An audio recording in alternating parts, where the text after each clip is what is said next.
to the USA for inviting me to be present at this 9th convention, this cultural festival of the BAFAW USA 2022.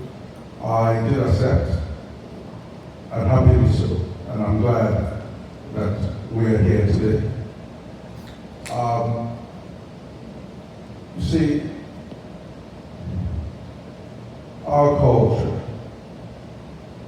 as we displayed it here the best we could, the happiness, the linkage to who we are. It is essentially the future of what we are. You know, so often people think of culture just as the past. Some people might even call it the tragedy of history. But it all is what you make of it. It is all what you make of it. And ultimately, as we celebrate our culture, we must also think about how culture is going to serve us going forward. So often, I think of history, world history. We think of perhaps the Europeans, we think of the Native Indians here, we think of the Americans, the Jews, we think there are all sorts of people. They all do have a culture. They do. So often people think of Europe and the Christian values and think that even the Englishman was naturally a Christian. No, he wasn't. He worshipped stones, he did his own thing. The Danes had the Vikings, and those things are there. But when you look at today, where we are looking at world history, we're looking at how we live our lives. That is probably left to the museum in a sense, but celebrated in a different way. And I think as we come here, there are second, third generations and so on. For some of the children, the young people, young adults who are here. Some of them perhaps are from Cameroon, but were born here in the US. And when they come to a night like this and they see the display of culture, there's something that moves in them. It comes from the inside. It comes from the inside. And when that thing moves, they appreciate it. But it must go one more step. And that one more step is that they should see it in an admirable light.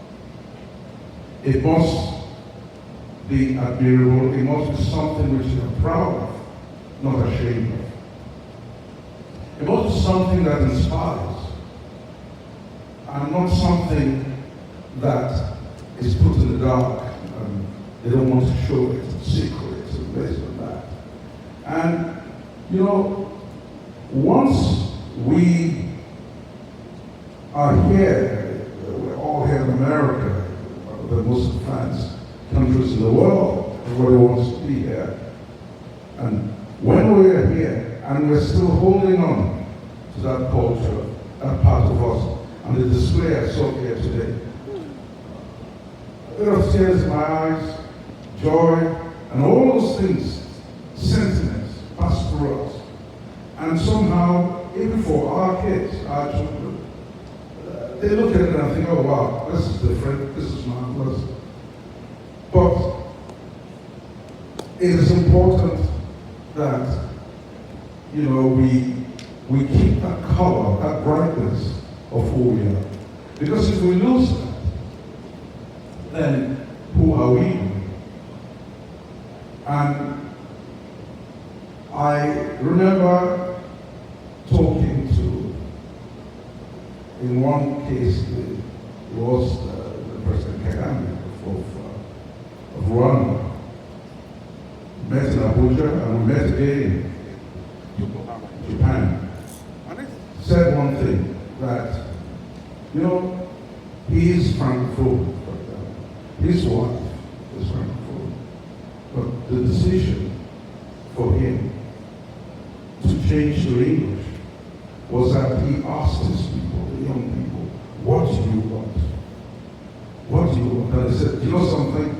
President, this is what we want.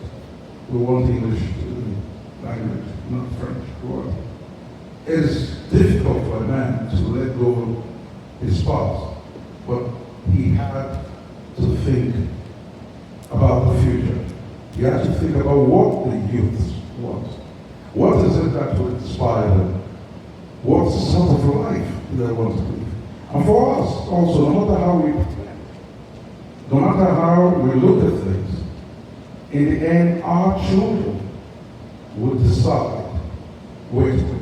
If you don't like that university, you don't like them doing a particular course, ultimately, if they believe so much in what they want to do, they're going to do it anyway, and you're going to support them. And why do you do that? Because you love them. It is the foundation of love. And when you look at that, you understand that whatever we do, ultimately, it's that love that will determine how we bring up our children, where we are going to, and I don't know if it's 100 years from today, what people think about BAFAW. We are coming from a situation of near extinction. We are coming from a situation where if you went to take your national identity card and you said I'm BAFAW, and you looked through the list, there was no such tribe. You'd have to register as Balong or choose one other tribe to register. That was not so far, perhaps 10, probably about 10 years ago, as recent as that. We have come back from that to a situation where BAFAW is back on the list as a tribe. We have come back to a time where if you open the newspapers, in Cameroon, every issue, something on Kumba.